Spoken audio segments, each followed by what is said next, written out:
بسم اللہ الرحمن الرحیم۔ السلام علیکم۔ دیکھتی آنکھوں سنتے کانوں کو روشن اوراق میں خوش آمدید۔ روشن اوراق کے ناظرین اور سامعین، خلیفہ ہارون رشید کے بارے میں تو آپ سب حضرات جانتے ہوں گے کہ وہ کتنے زبردست سلطنت کے مالک تھے۔ ان کا رعایا کے ساتھ حسن سلوک اور اپنے دل میں خوف خدا کا ایک مختصر واقعہ آپ کی پیش خدمت ہے۔ واقعہ سننے اور جاننے کے لیے ویڈیو کے اینڈ تک جڑے رہیے گا۔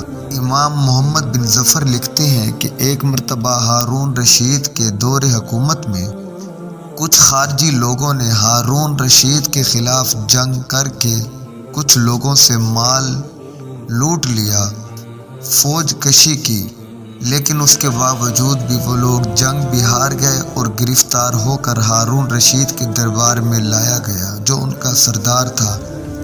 جب اسے ہارون رشید کے سامنے کھڑا کیا گیا تو ہارون رشید نے اس سے پوچھا کہ بتاؤ میں تمہارے ساتھ کیا معاملہ کروں؟ تم نے میری حکومت کے اندر میرے خلاف بغاوت بھی کی ہے اور میرے ہی لوگوں سے مال بھی لوٹا ہے۔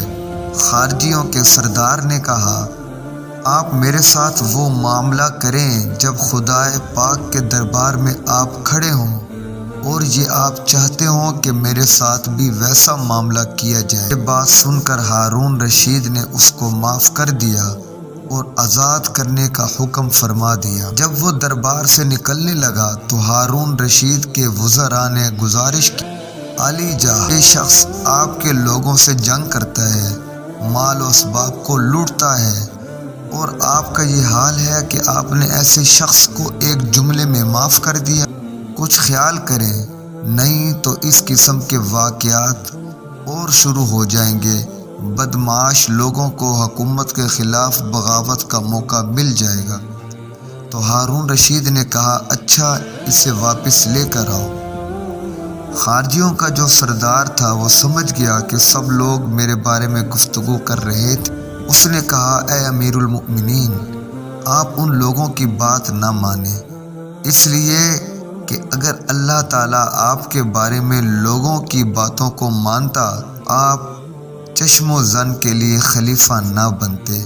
ہارون رشید نے کہا، تم نے سچ کہا۔ اس کے بعد اس کو انعام سے نوازا اور دربار سے رخصت کیا۔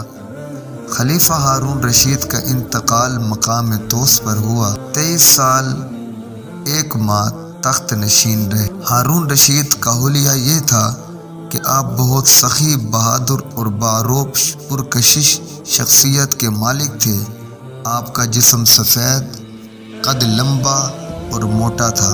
روشن اوراق کے ناظرین اور سامعین، یہ تھے مسلم امپائر ہارون رشید کی شفقت کا ایک مختصر واقعہ۔ اللہ تبارک و تعالی سے دعا ہے کہ اللہ تبارک و تعالی ہمارے حکمرانوں کو بھی ایسا جذبہ اور ایسی شفقت عطا فرمائے، آمین۔ اس طرح کی مستند اور تاریخی ویڈیوز دیکھنے اور سننے کے لیے چینل کو لائک کیجیے، شیئر کیجیے اور سبسکرائب کیجیے۔